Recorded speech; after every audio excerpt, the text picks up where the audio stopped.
హిందూ అనే శబ్దం లేదా పదం భారతీయులందరికీ చెందినది. ఇది దేవుడు పేరు కాదు, మతం పేరు కాదు, దేశం పేరు. ఇది ఎస్తెరు గ్రంథంలో రాయబడి ఉంది.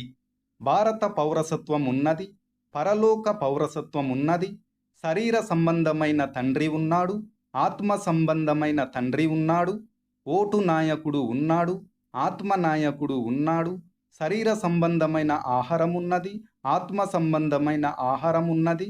కాబట్టి నీ ఆధార్ కార్డు కానీ నీ సర్టిఫికెట్ కానీ ఇది శరీర సంబంధమైనది. దీనిలో నీ శరీర సంబంధమైన తండ్రి పేరు మాత్రమే వాడాలి.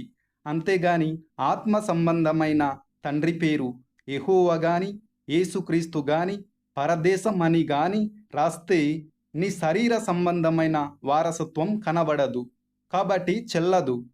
పరలోకం సర్టిఫికెట్తో సంపాదించేది కాదు, విశ్వాసంతో జీవగ్రంథంలో పేరు రాయబడుతుంది. కాబట్టి హిందూ అనే పేరు వాడుకొనుటకు అభ్యంతరం వద్దు.